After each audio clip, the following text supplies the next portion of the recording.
mimi ndio tunamekuwa pamoja nami siku zile kwa pamoja tukatembea nyumbani, tukawa na sabato huko, ilikuwa sabato njema nzuri, na watu huko wanaendelea vizuri katika Bwana, wanajitahidi hata nao pia waweze kufikiria hiyo meli ya mwito mkuu wa leo katika Yesu Mesia, bila ambavyo hata na nyinyi mnafanya siku ya leo. Nimefurahi kuwaona yote. Furaha yangu ni nyinyi katika Yesu Mesia, kwa sababu si tulitwa mwito mkuu sana wa leo, kwa sababu Elema anatupenda akatuita tuje kwake, kwa sababu ya hiyo upendo aliyo nayo kwa kila mmoja wetu. Ile ambayo imekuleta hapa ndio hiyo upendo wa Yesu. Ile ambayo ilifanya fikiri za kutoka kwa wakahama na arudi tena maji na arudi. Hata akiambiwa Mungu imezaa. Okay, sawa. Akiambiwa ile shamba ingine imeiva viazi ile iko huko. Hata hivi anasikia tu kwa simu. Ama ataenda. Anasikia aende. Vile vijana watoto wanaenda nasema na wewe Titiro utarudi bila shwana nzima. Wewe aturudi hata sisi tumeitwa aturudi tunakata. Kuna mtu alirudi. Unasema kuna mzee alikuwa anafuga kabla hata hajadunia, kuna farasi ilikuwa inafugwa na watu wanaitwa Amish, wako huko Amerika. Those people don't wear shoes. Hawataki kwa sababu wanaona ni kama ni sanamu. Ati umetengeneza kiatu, umetengeneza kitu ambayo inafanana na, kwa hivyo hiyo ni sanamu. Hawataki hiyo. Ni sanamu. Sasa hawataki sanamu kwa miguu yao. Ama mtaka kutoa, tafadhali please tutoe kiatu ni sawa. Lakini Amish wanasema ni sanamu. Hao wote pia hawatumii gari hii ya mafuta. Hawataki hiyo. Gari yao ni carriage ambayo inafutwa na farasi. Na wanatumia mpaka saa hii. Hiyo ndio their mainstay. Most of transport yao wanatumia either a horse or a donkey. Hiyo ndio kazi yao ndio wanatumia.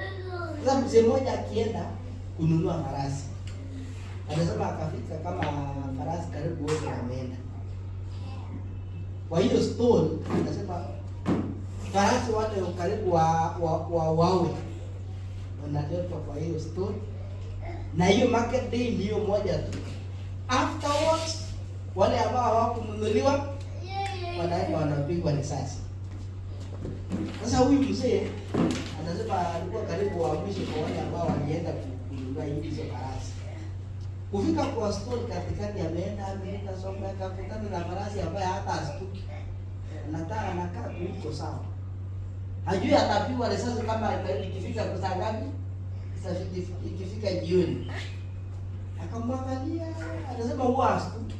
Wengine wanapata huko wana kama they are agitated. Hawakai vizuri because ni kama kifo imewanukia. Mwisho alafu akarudi tena, he was attracted by this horse. Because anasema it was calm, hana maneno mingi na hata hana vita na mtu. Akarudi kwa huyo farasi akamwambia mwenye anauza, I want this one. So that horse was supposed to be killed kama hangenunuliwa siku hiyo, lakini huyu akanunua. Anasema that horse served that man in the most unique way because alitrain, akailisha vizuri, and it went on to win a race. A horse which was already condemned to die. It was condemned for the gallows. Ingeuawa, ingechinjwa na hiyo maneno yake imeisha. Lakini imagine sasa mtu ameinunua, ameenda ameifunga vizuri, ameilisha vizuri, alafu imewin in a race. Sija anasema hata aliwin mara mbili ama mara ngapi. Imagine Farasi huyo kama angekuwa binadamu angesemaje? Angekuwa anamwambia nini huyo mwenye kumnunua? Angekuwa anarudi kwake anamwambia kama haungekuwa unanifikiri au haungenijali ingekuwa nimekufa. But because of you I'm really very very grateful. Tukafikiria pia hata na sisi, are we among those causes? Because our ancestors hawakuwa wanamjua yeye. So we were bound also by the same attitude ile walikuwa nayo kwa elimu. Hawamjui elimu, hawamtambui.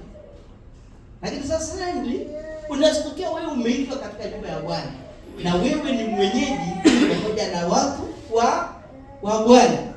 Ya tuende stories kidogo katika kitabu ya Deuteronomy chapter 27 anzia verse 1. Tumesikia kidogo. Nasema ndio tuendelee. Karibu ehe. Musa na wazee wa Israeli wakawaagiza wale watu wakawaambia, yes, shikeni maagizo yote ni waagizayo leo. Na iwe siku mtakayovuka Yordani kwenda nchi ya kubayo Elohim Mungu wako, ujisimamishie mawe makubwa ukayatalize matalizo. Yes. Uyaandike maneno yote ya Torati hii juu yake utakapokwisha kuvuka, ili upate kuingia nchi ya kubayo Elohim. Yes, endelea kidogo. Elohim wako, nchi imiminikayo maziwa na asali, kama alivyokuahidi Elohim Mungu wako wa baba zako. Endelea. Na iwe mtakapokwisha vuka Yordani, myasimamishe mawe haya ni waagizayo hivi leo katika mlima Ebali, nawe yatalize matalizo. Na huko mchenge madhabahu Bwana, madhabahu Bwana Elohim wako, madhabahu ya mawe, usitumie chombo cha chuma juu yake. Yes. Jenga hiyo madhabahu ya Bwana kwa mawe yasiyochongwa, ukamtolee Elohim wako Mungu wako sadaka za kuteketezwa juu yake. Ufanye na sadaka za amani, ukale huko. Nawe furahi mbele za Bwana Elohim wako. Kisha andika juu ya mawe hayo maneno ya Torati hii yote wasiwasi sana. Yes. Musa na makuhani wa Lawi wakafanya vile ambavyo walikuwa wakawaambia Israeli wote wakasema, nyamaza, usikize. Israeli, leo umekuwa watu wa Bwana Elohim wako. Basi isikike sauti ya Elohim, fanya maagizo yake ya amri zake ni kuagizavyo leo. Musa akawaagiza wale watu siku hiyo, akasema hao wana wasimame juu ya mlima wa Gerisimu kwa kuwabariki watu. Kisha vuka Yordani, Simeoni na Lawi na Yuda na Isakari na Yusufu na Benjamini, na hao watu na hawa na wasimame juu ya mlima wa Ebali kwa laana. Rubeni na Gadi na Asheri na Zabuloni na Dani na Naftali. Hata itoshi hapo kidogo. Hapo tumepata history ya vile ambavyo wana wa Israeli walipotoka Misri baada ya kukombolewa na Bwana. Walikuja kufika njiani pale inaitwa Jordan. Maji katuama pande hiyo ya juu pale ambayo ilikuwa inatoka, pande hiyo chini hakuna maji ambayo inatiririka. Imetuama yote pamoja one place. Anasema ilienda very many kilometers kirudi nyuma. Sasa ile imefika wakati wa kufuka, watu wakaambiwa every clan wachukue one stone from the middle of the Jordan. Hiyo stone ama hiyo mawe ingetumika kujenga madhabahu ya kumwabudia Bwana wakifuka ng'ambo hiyo nyingine. Hiyo ndio watakuwa wanatumia kutoa makafara ya wanyama ambao wangechinja kulipa deni zao sadaka. Ile makosa wamefanya, wanatoa damu na nyama ya kafara. Sio damu sio yao, ni mnyama mwingine mwenyewe amefanya makosa. Something else will pay for his sins. Sasa akaambia mkifuka mtaweka hizo mawe pale mlima ambao inaitwa Mount Ebal. Hiyo Mount Ebal wakaambiwa jenga na ujenge vizuri. Utatengeneza, anasema usikanishe ndio uishike vizuri, lakini don't use a chisel utengeneze hizo stones. Ukikuja fast forward unapata hizo stones ambazo zilikuwa zinafukishwa na Elohim, ni vile brother wetu amefukishwa kwenye hiyo Jordan. Those stones are us. No chisel is allowed on us. No chisel. Sasa ukijaribu kuangalia hawa sisters wetu, dadas wetu, watoto wetu hawana chisels kwa ama wako nayo. Ingine inawekwa hata huku, ingine sijui inawekwa wapi, mpaka inaning'inia mpaka unaanza kusema ameteseka. Ama amerembeka. Ameteseka. Hiyo ndio nisema kana don't use a chisel on these tools. Haitakikani anything else that is outside the ordinary ile ndio imetengeneza ikawa ni chisel. Aba haiko imekusiwa. Sasa akasema you write these things on those tools, utatengeneza something about utatengeneza na utengeneze uandike vizuri maneno ya agano hili mtakapovuka Jordan. Alafu akaambiwa mtakapovuka tena kutakuwa na two groups. Kuna ile group ambayo itasimama Mount Gerizim. Hawa watakuwa ni watu wa baraka. Kuna ile group pia watasimama Mount Ebal. Hawa watakuwa walaana. Kazi yao ni kukulaani watu. Hata ukikutana nao unatarajia kulaani immediately. Watu wale wa Gerizim ukikutana nao unatarajia akubariki bila ambavyo ile alikuwa amemwambia. Hiyo ndio ilikuwa kazi yao. Mimi nataka uende fast forward mpaka verses 26. Inasema ukienda mbele kidogo unapata kuna nini? Kuna cases, sisi cases nyingi sana. Singine hata ukitoja unastuka unasema usitaje hiyo aje. Soma moja tu alafu uruke 26 kwa hizo cases. Na laaniwe. Ana wakaanza laana immediately akasema alaaniwe apotoaye hukumu ya mkeni, mtu atakayepotoa mgeni na yatima na mjane aliyefiliwa na mumewe, na mumewe, na watu wote waseme amen. Alaaniwe. Hizo laana zikafuatana. Verse 26 inasema na laaniwe asiyeyaweka imara maneno ya Torati hii. Hii maneno ambayo tumesema hii yote ya Torati hii, alaaniwe mtu kwa kuyafanya, ambaye hataweka, na watu wote waseme maneno ya Torati hii na kuyafanya, na watu wote waseme amen. Ama mnaogopa kusema amen? Because hiyo ilikuwa inabidi ufanye if you want to remain as a covenant. Lakini sasa imefika sasa wakati ambapo sasa hivi tunajaribu kutafuta hiyo, tunakuja kitabu ya Wagalatia sura ya 3 mstari wa 10 uendelee mpaka mstari wa 13. The same word ambazo zilikuwa zinatumika katika wakati huo kwenye hiyo milima, na ikaja ikarudiwa tena mara nyingine kwenye upande popote wa Israeli walipopita, ikaja ikarudiwa na mtu ambaye alikuwa msomi sana wa haya maneno ya dini. Inasema kwa maana wale wote walio wa matendo ya sheria wako chini ya laana. Ati ile tulikuwa tunasema kwamba alaaniwe mtu asiyetunza maneno yote ya sheria hii, na sisi tukasema wote alaaniwe. Maana imeandikwa, tukaambiwa hebu rudia. Maana imeandikwa, amelaaniwa kila mtu asiyedumu katika yote yaliyoandikwa katika kitabu cha Torati. Si ilikuwa imeandikwa hivyo? Asiyedumu katika yote yaliyoandikwa katika kitabu cha Torati. Na dhahiri ya kwamba hakuna mtu ahesabiwe haki mbele za Elohim katika sheria. Sasa tukaambiwa ni dhahiri, it is very obvious ya kwamba hakuna mtu atakayehesabiwa haki mbele za Elohim katika sheria. Kwa sababu mwenye haki ataishi kwa imani. Anasema ataishi kwa sheria. Imeenda wapi? Ikifika hapo kwa sababu anaanza kusema mwenye haki ataishi kwa endelea kidogo. Na Torati haikuja kwa imani. Anasema Torati haikuja kwa imani, bali ayatendaye hayo ataishi katika hayo. Ya sheria ataishi kwa hiyo sheria. Yeshua alitukomboa katika laana ya Torati. Oh yes. Sasa ile ambayo tulikuwa tumeambiwa alaaniwe mtu asiyetenda mambo yote ambayo ameandika katika kitabu hiki. Akasema Yeshua alipokuja akawa in place of us. He became that sacrifice ambayo ingekuwa sisi. Tungetakikana tulaaniwe. Lakini sasa hatuwezi tukalaaniwa because Yeshua amekuja amechukua nafasi yetu katika hiyo laana.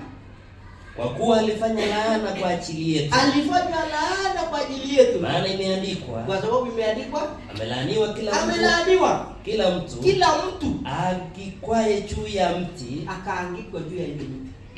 Ili kwamba baraka ya Ibrahimu iwafikie mataifa yote. Baraka ya Ibrahimu iweze sasa kusambaa, ifikie mataifa katika Yeshua Masihi. Mataifa yote katika Yeshua Masihi. Tupate kupokea ahadi ya Roho kwa njia ya imani. Ahadi ya Roho kwa njia ya imani. Sasa tukapata something about I was looking for. Something inaitwa redemption. Yule farasi alikuwa ananunuliwa na he was destined for death was us. But now we have that redemption now through Yeshua Messiah. Tumepata huo ukombozi kupitia kwa Yeshua Messiah kwa sababu sisi tulikuwa tumelaaniwa tayari kwa sababu sisi ndio tulikuwa watu wa mataifa. Lakini sasa ile amekuja kwa ajili yetu akamtuma Yeshua, enda wakomboe wasipotee bure. Enda walete kwetu wasije wakapotea. Ndio waweze kupata hiyo katika kitabu ya Psalms. Chapter 130 verse 7. Tukasikia vile ambavyo hata kabla sisi hatujaitwa wana wa Israeli walikuwa wamepewa ahadi ya huo ukombozi. Israeli, wakaambiwa Israeli, tarajia Elohim. Maana kwa Bwana kuna fadhili. Anasema kwa Elohim peke yake ndio kuna fadhili. Na kwake kuna ukombozi mwingi. So that redemption iko kwa Elohim. Hatuwezi tungepata kutoka kwa mwingine. That redemption kwa huyo farasi ilikuwa kwa huyu mzee ngapi? Mmoja, wingi wamepita hapo na Waamoni. Lakini huyu mzee akaona there is something peculiar about this horse. Ndiye akamnunua. So Elohim pia alikuona akasimama karibu na akasema there is something peculiar about this man. Akakununua. Siku ile ambayo ulikuwa unatarajiwa kwenda kuuawa ama kuwa kara. Because you were worthless. We were worthless in the commonwealth of Israel. We were not even counted. Lakini sasa ile baba tuhurumia. Ukisoma hapo kwenye kitabu, katika kitabu cha Wakolosai 1:13 akasema pia something 13 mpaka 14 akaongea tena kuhusu hiyo ukombozi. We are very proud of that ukombozi kwa sababu we were destined for that. Naye alituokoa katika nguvu za giza. Hurumia akasema alituokoa katika nguvu za giza. Kumbe when you are not saved, wakati haujaitwa kwenye hii ukumbi wa neno la Elohim, anasema kuna kitu ambayo inakutawala. Hii inayokutawala inaitwa nguvu za giza. Sasa akasema he saved us from that bondage of darkness. Akatuhamisha na kutuingiza katika ufalme wa Bwana, mwana wa pendo lake. Kuingiza katika ufalme wa mwana wa pendo lake. Ambaye katika yeye na ukombozi. Tuko na ukombozi. Yaani msamaha wa dhambi, ukuu wa Yeshua. Anasema hiyo ambayo tumepata kutoka kwa Elohim ni ukombozi ama redemption. Akasema maana yake ni kusema ni msamaha wa dhambi bila wewe kutoa chochote. In the Old Testament tulisoma akiambiwa mtakuwa mnarudi Mount Ebal kutoa kafara kwa sababu ya dhambi zenu. But now Yeshua has come. Akachukulia hiyo akasema kafara ni nini? Ukombozi pia ni nini? So we are very happy tukiwa na redemption kupitia kwa Yeshua Messiah. We have a redeemer in Yeshua Messiah. The whole world has that redeemer in Yeshua Messiah. We are very lucky because we have hiyo assurance of redemption even for our brethren who have not come to church. Wale pia ambao hawajaweza kuja kanisani, wale ambao hawajaweza kumjua Elohim, we have that assurance and we can go out and tell them there is redemption in the blood of Yeshua Messiah. Kitabu cha Waefeso 1:7 to 8 inaongea the same thing pia bado. Waefeso pia wakaandikiwa. Wakolosai pia wameandikiwa wakaambiwa kuna redemption. That redemption tunapata kutoka kwa ile laana ambayo ilikuja kwanza. Kama hiyo laana haingekuja labda hiyo redemption haingekuja. Lakini because it came, there had to be another door. Somebody alikuwa anasema mama yake alipewa overdose. Unakumbuka Deacon Langat? Na yeye anasema alikuwa amepewa overdose siku nyingine kwa sababu ya ugonjwa. Mtu anasikia maumivu. Sasa ukimpatia Panadol hasikii, haiwezi simamisha tena ama haiwezi sima uchungu. Sasa what do you do? Unatafuta ingine ambayo iko na nguvu kuliko hiyo, akapewa mpaka ikapita, mpaka hisia ikapotea yote. Sasa because it is now overdose. Sasa somebody akawa hapo ambaye alimsaidia, because anasema tayari alikuwa karibu amekaa kama tosi, ila ni kama nusu kufa nusu hai. Somebody akaja akapata, akaona haraka, huyu amepewa overdose, akampatia hiyo kitu inaitwa antidote, ndio akaponea huyo mama. Sasa juzi alikuwa anakufa ya pili, alikuwa amekufa hivi. Ile ya kwanza ilikuwa haikumaliza yeye, lakini tayari alikuwa amekufa because alikuwa nusu hai nusu mauti. So that overdose ndio tunajaribu kuangalia, ndio tusije tukapatikana tuko ndani yake. Tulikuwa tuipata tayari because of our parents who didn't know about the Lord, who didn't know about salvation in Yeshua Messiah. Efeso 1:7 nasema katika yeye huyo kwa damu yake na ukombozi wetu. Anasema tuko na ukombozi wetu. We have that redemption, msamaha wa dhambi sawasawa na mwingi wa neema yake, naye alituzidishia hiyo katika hekima yote na ujuzi. Katika hekima yote na ujuzi. That's why we tell people when they come to church, these are our doctrines. There are 40 points of doctrine. Sio hiyo peke yake, because kuna ingine pia ambao utajifunza ukisoma Biblia. When you read the Bible, there are very many things about we learn. We learn about other things ambao labda hata atuelezei wakati mwingine. Hata kuna wakati tunakanganyana sisi wenyewe, tunaanza kusema now let's talk about mtu kugonjeka siku ya Sabato, apelekwe hospitali ama asipelekwe. Wengine wanasema apelekwe aombewe, wengine wanasema asipelekwe, wengine wanasema apelekwe. Isn't it? Sasa there was a mzee ambaye alikuwa anakataa kabisa, akasema apelekwe, hata akigonjeka namna gani asipelekwe hospitali. Tunaomba na mtu anapo akihubiri hivyo. Siku moja Sabato akaanguka mbele ya watu kama anahubiri. Nini? Alikuwa na taarabu sana. Nini? Niko chini mzee. Watu kujaribu kuangalia huyu mtu ni kama anaye. Tafuta gari. Gari ikatafutwa, akawekwa ndani ya gari. Tendo hospital. Hakusikia akifika tena, because he was alikuwa unconscious, hajui hata kile kinafanyika. Akakaa siku moja, siku ya pili akazinduka. So where was he kutoka Sabato mpaka siku hiyo ingine? Kama tu sisi ni hakuwa anasikia chochote, alikuwa karibu amekufa. Sasa anasema alipoamka tu mambo ikapita tu kando ile napo kupunguza, anaangalia mtu anajua, anaona huyu mjua huyu nani yuko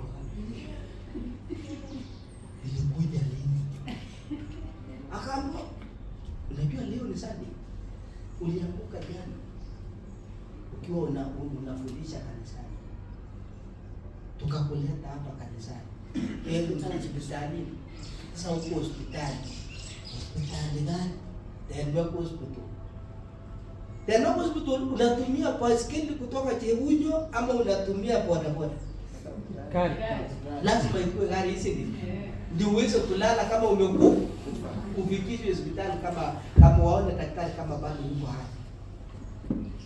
Sasa tuseme kwa mfano, kama atukesema huyu mtu angetafutiwa gari, angekuwa na unajua bado tunapishana tu, sometimes tunasema gari siku ya Sabato. Unatumia gari siku ya Sabato? Na hiyo ni Ruben na hapo na gari yake si ndio yake. Sasa mkitoka hapo mtatumia nini nyinyi? Ndio na sadaki hata mimi ndio ya mtu na nietu tu alafu we. There are some of the contentious issues that we have in church, isn't it? Yes. Lakini sometimes unaangalia kuna usemi wewe mwenyewe ujijazie uone answer yako. What was your purpose of using it to go? Is it to go to church ama kwenda kutembea? Go to church, isn't it?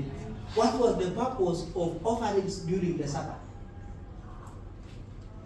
Na moto ilikuwa inawashwa, imagine. That is Mark chapter 7. Andika tu alafu taenda kujisomea. Na anasema katika hiyo kitabu ya Mark, the priests in the Old Testament were profaning the Sabbath, but they were not counted guilty. They were guiltless, but they are profaning the Sabbath. How? Wanachinja siku ya Sabato. Ingine wanachoma hiyo sadaka za kuteketeza siku ya Sabato, but they were still counted guiltless. So there are some things which are something called intent. Tumeongea siku nyingine kuhusu hiyo intent hapa. What is the intention? What was your intention when you did this? Hiyo ndio tulikuwa tunasema there are issues which sometimes hatusikizane nayo katika kanisani, lakini kuna hii ambayo tumeambiwa kuhusu ukombozi ambao hatuwezi tukabishana. Kuna hizi ambazo tumeandikiwa pia katika 40 points of doctrine, hatuwezi tukabishana. Ingawa nimesikia somebody ameleta mpya kabisa, very brand new teaching, and is one of our pastors wa zamani, anaitwa Jimmy Rogers. Nani anajua Jimmy Rogers? Wa transfer. Ama nikisema Jimmy Rogers ninaingia Jimmy Rogers.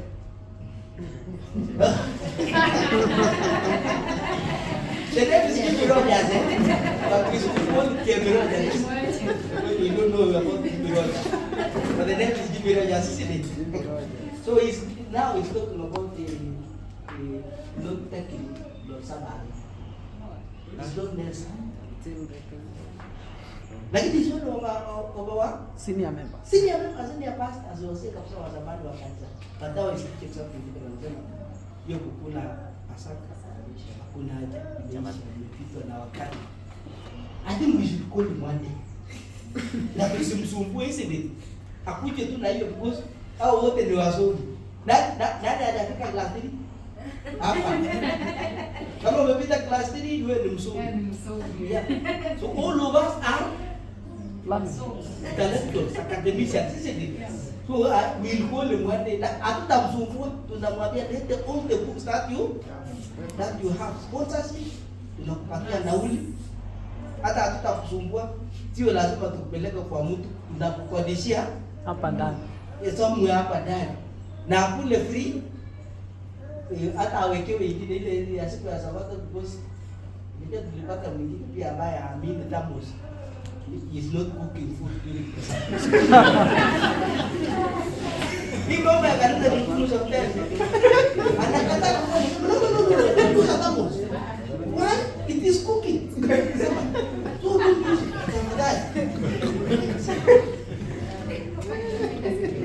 Waka mzee mwingine akamwambia nao kama thermos imeletwa ikuje ipige chai. Sasa tuwe na kuni nyingine ya nini?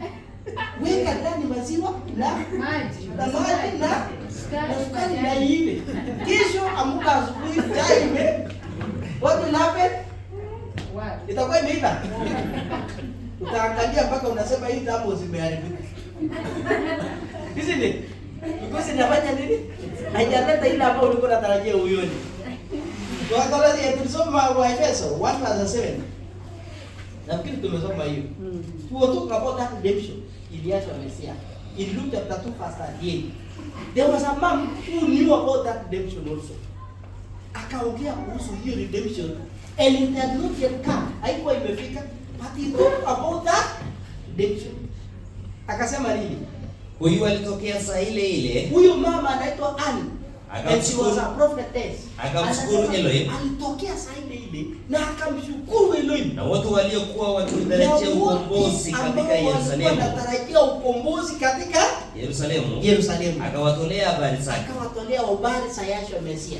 Ya kwamba huyu Yahshua ambaye tulikuwa tunamngojea ndiye huyu. That is the day when Yahshua was taken to the temple for dedication.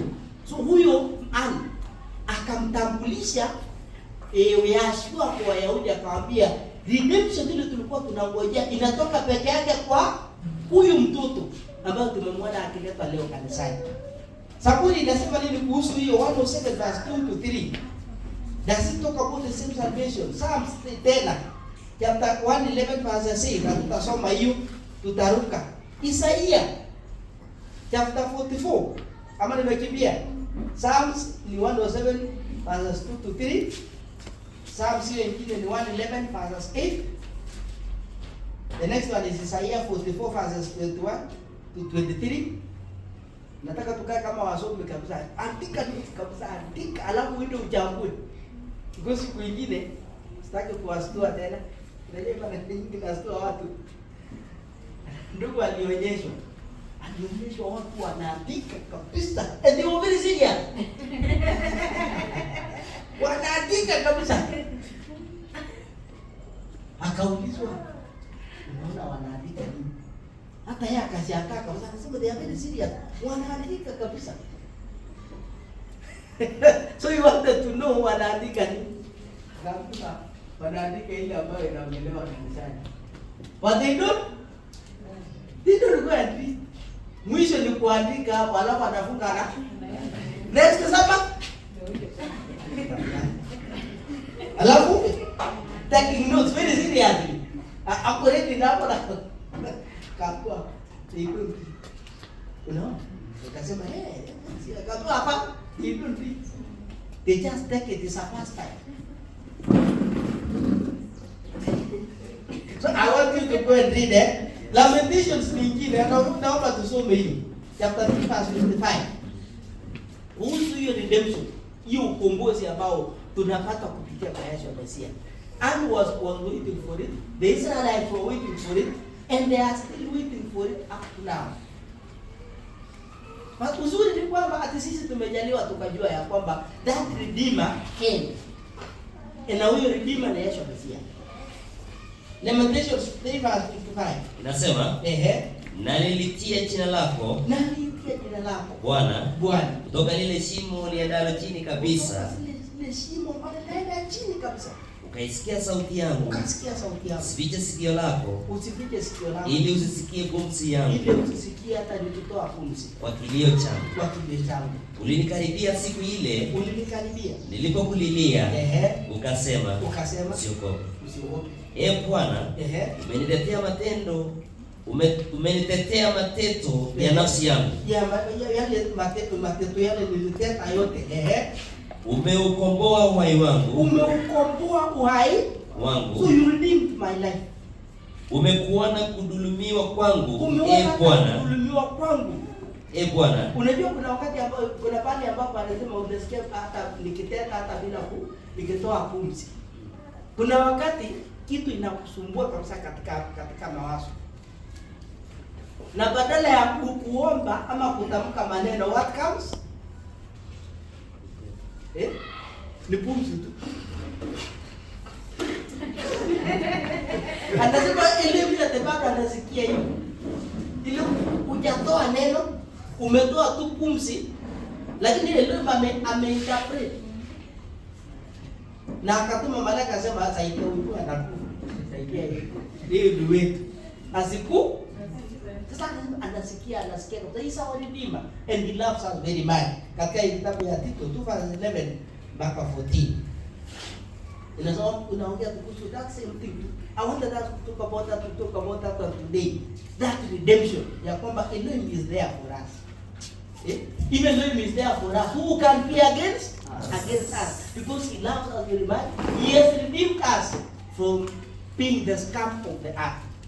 Kutoka kwa hii uchafu ambayo iko katika dunia. Ikasema nini? Inasema, maana neema ya Elohim iwaokoayo wanadamu, wote imefunuliwa. Imagine. Nayo atufundisha kukataa ubaya na tamaa za kidunia, mpaka kuishi kwa kiasi, ili tuweze kupata kuishi kwa kiasi na self control na haki na utauwa katika ulimwengu huu wa sasa. Imagine it is talking about the present, not the past. Ulimwengu huu wa sasa. Tukilitazamia tumaini lenye baraka. Tumaini lenye baraka.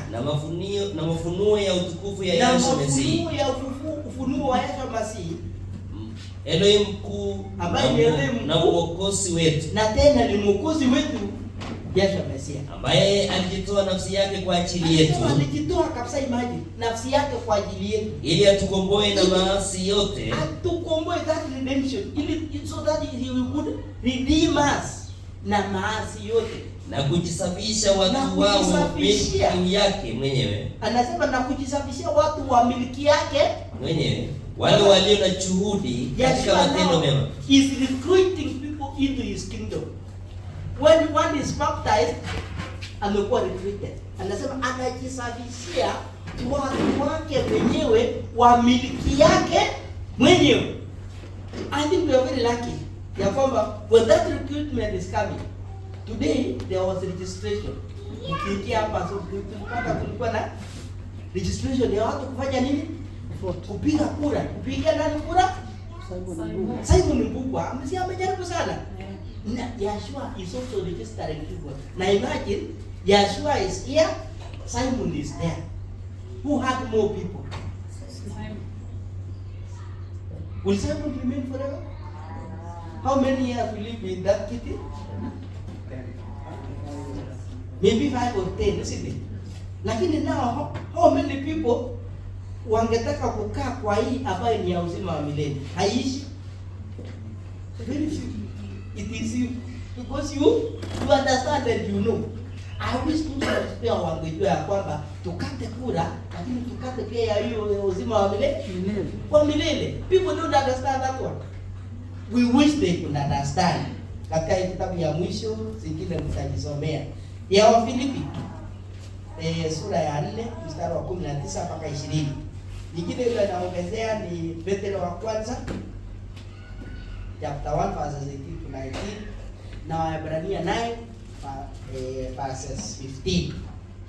Hiyo mtakisomea pia muone maana hiyo ukombozi. You may also use it in another forum elsewhere. Baada ya leo mtakujalia, because this is very important for all of us, that we know that we are redeemed.